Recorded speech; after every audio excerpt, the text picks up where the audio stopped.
Sir CM ಇದು 3ನೇ ಬಾರಿಗೆ ಬರ್ತಾ ಇರೋದು ನಮ್ಮ ನರಸಿಂಹರಾಜಪುರದ ಒಂದು ಸೌಭಾಗ್ಯನೇ ಅಂತ ಹೇಳ್ತಾ ಇದ್ದೀನಿ. ಯಾಕಂದರೆ ಎಲ್ಲೂ 3ನೇ ಬಾರಿ ಅವರು ಹೋಗಲಿಲ್ಲ.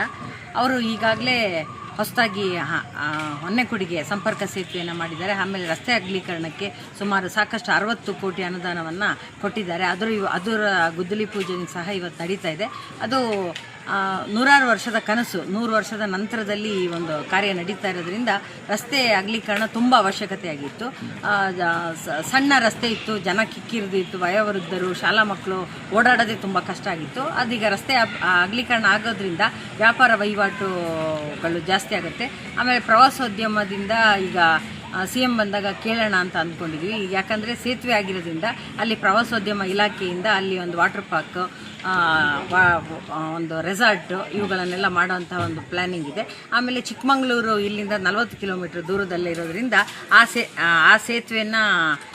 ಸೇತುವೆ ಮುಖಾಂತರವಾಗಿ ರಸ್ತೆ ಒಂದು ಕೇಳೋಣ ಅಂತ ಅಂದ್ಕೊಂಡಿದ್ವಿ ಸರ್. ಅದು ಕೇಳಿದಾಗ ನಮಗೆ ಇಲ್ಲಿಂದ ಚಿಕ್ಕಮಗಳೂರಿಗೆ 40 ಕಿಲೋಮೀಟ್ರ್ ಹತ್ತಿರ ಆಗೋದ್ರಿಂದ ಎಲ್ಲರಿಗೂ, ಈ ಸುತ್ತಮುತ್ತಲಿನ ಗ್ರಾಮಸ್ಥರಿಗೂ, ಕೊಪ್ಪ ಶೃಂಗೇರಿ ಭಾಗದವರಿಗೂ ತುಂಬ ಅನುಕೂಲ ಆಗುತ್ತೆ. ಹಾಗಾಗಿ ಸಿದ್ದರಾಮಯ್ಯ ಅವರು ಬಂದಾಗ ಒಂದು ನಮ್ಮೂರಿನ ಹೆಮ್ಮೆನೂ ಮತ್ತು ನರಸಿಂಹರಾಜ ಒಡೆಯರು ಬಂದು 100 ವರ್ಷದ ಹಿಂದೆ ನರಸಿಂಹರಾಜಪುರ ಅಂತ ಹೆಸರಿಟ್ಟಿದ್ರು. ಈಗ ಇವರು ಸಿದ್ದರಾಮಯ್ಯ ಅವರು ಅಂದರೆ ನಮ್ಮ ನಾಡಿನ ದೊರೆ ಬರ್ತಾ ಇದ್ದಾರೆ. ಹಾಗಾಗಿ ಅವರು ಬಂದಾಗ ಈ ಇನ್ನೊಂದು ಒಂದು ಸವಲತ್ತನ್ನು ಕೇಳೋಣ, ಅಂದರೆ ಚಿಕ್ಕಮಗಳೂರಿಗೆ ಹೋಗೋಕ್ಕೆ ಒಂದು ರಸ್ತೆಯನ್ನು ಕೇಳೋಣ ಅಂತ ಅಂದ್ಕೊಂಡಿದ್ದೀವಿ. ಹೌದು ಸರ್, ಹಿಂದೆ ಇತ್ತಂತೆ. ಅದು ಮುಳುಗಡೆ ಆಗೋಕ್ಕಿಂತ ಮುಂಚೆ 40 ಕಿಲೋಮೀಟ್ರಲ್ಲೇ ಸಿಗ್ತಾ ಇತ್ತು. 15 ಕಿಲೋಮೀಟ್ರ್ ಈ ಭಾಗದಲ್ಲಿ ಒಂದು ಸೇತುವೆ ನಿರ್ಮಾಣ ಆದರೆ ಲಕ್ಕೊಳ್ಳಿಗೆ 15 ಕಿಲೋಮೀಟ್ರ್ ಆಗುತ್ತೆ.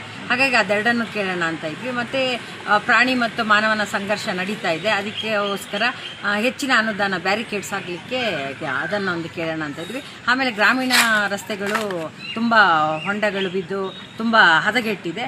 ಹಾಗಾಗಿ ಅದಕ್ಕೋಸ್ಕರ ಸ್ಪೆಷಲ್ ಗ್ರ್ಯಾಂಟ್ಸ್ ಮುಖ್ಯಮಂತ್ರಿಗಳಿಂದ ಕೇಳೋಣ ಅಂತ ಹೇಳ್ಬಿಟ್ಟು ಎಲ್ಲರ ಅಭಿಪ್ರಾಯ ಇದೆ ಸರ್. ಅದು ಅವರು ಬಂದು ಅದನ್ನು ನೆರವೇರಿಸ್ಕೊಡ್ತಾರೆ. ಹಾಗೆ ಅದಕ್ಕೆ ಅನುದಾನ ಬಿಡುಗಡೆ ಮಾಡಿಕೊಡ್ತಾರೆ ಅಂತ ಅಂದ್ಕೊಂಡಿದ್ದೀವಿ ಸರ್. ಒಟ್ಟು ಎಷ್ಟು ಕ್ರಮ ಗುದ್ದಲಿ ಪೂಜೆ ನಡೆಯುತ್ತೆ ಅಂತ? ಈಗ 150 ಕೋಟಿ ರೂಪಾಯಿದು ಗುದ್ದಲಿ ಪೂಜೆ ಕಾರ್ಯ ನಡೀತಾ ಇದೆ ಸರ್. ಈಗ ಅದು ಈ ಬಾರಿ 60 ಕೋಟಿ, ಅದು ನಮ್ಮ ಪೀರಿಯಡಲ್ಲಿ 60 ಕೋಟಿ ರಸ್ತೆ ಆಗ್ತಾ ಇರೋದು ನಮಗೆಲ್ಲ ತುಂಬ ಖುಷಿ ತಂದಿದೆ. ಯಾಕಂದರೆ ಈ ಹಿಂದೆ ಎಲ್ಲ ಅಧ್ಯಕ್ಷಗಳು ಕೆಲಸ ಮಾಡಿದ್ದಾರೆ, ಆದರೆ ಇದು ಗುದ್ದಲಿ ಪೂಜೆ ನಮ್ಮ ಪೀರಿಯಡಲ್ಲಿ ಆಯಿತು. ಅದು M. ಶ್ರೀನಿವಾಸಣ್ಣ ಹಾಗೂ ಶಾಸಕರ ಅವಿರತ ಶ್ರಮದಿಂದ ಈ ಒಂದು ಕಾರ್ಯ ನಡೀತಿದೆ. ಅದಕ್ಕೆಲ್ಲ ಊರಿನ ಜನತೆಯ ಪರವಾಗಿ ನಾವು ಅವರಿಗೆ ಅಭಿನಂದನೆಗಳನ್ನು ಸಲ್ಲಿಸಲೇಬೇಕಾಗಿದೆ ಸರ್. ಓಕೆ, MLA ರಾಜೇಗೌಡರಿಗೆ ಸಚಿವ ಸ್ಥಾನ ಸಿಗಬೇಕು ಅಂತ ಏನಾದರೂ ಪ್ರಪೋಸಲ್ ಇಡ್ತೀರಾ, ಒತ್ತಾಯ ಮಾಡ್ತೀರಾ ಮುಖ್ಯಮಂತ್ರಿಗಳಿಗೆ, ಸಿದ್ದರಾಮಯ್ಯ ಅವರಿಗೆ? ಹೌದು ಸರ್, ಖಂಡಿತ. ಯಾಕಂತಂದರೆ ನಮ್ಮ MLA ಅವರು ಜನನಾಯಕ, ಯಾವಾಗಲೂ ಅಭಿವೃದ್ಧಿ ಪರ ಅವರು ಕೆಲಸವನ್ನು ಮಾಡ್ತಾ ಇದ್ದಾರೆ.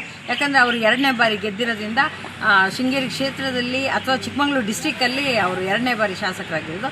ಹಾಗಾಗಿ ನಮ್ಮೆಲ್ಲರ ಆಗ್ರಹ ಇದೆ, ಅವರಿಗೆ ಸಚಿವ ಸ್ಥಾನ ಕೊಡಲೇಬೇಕು ಅಂತ. ನೀವು ಸಣ್ಣ ಆಗಬೇಕಲ್ವಾ? ಅದು ಒಂದು ಉತ್ತಮ ಆಹಾರದಿಂದ ಸಣ್ಣ ಆಗಬೇಕಲ್ವಾ? ಪ್ರತಿದಿನ ನಮ್ಮ ಜೀನಿ ಸ್ಲಿಮ್ನ ಯೂಸ್ ಮಾಡಿ ಯಾವುದೇ ಸೈಡ್ ಎಫೆಕ್ಟ್ ಇಲ್ದಂಗೆ ನೀವು ಸಣ್ಣ ಆಗ್ತೀರಾ.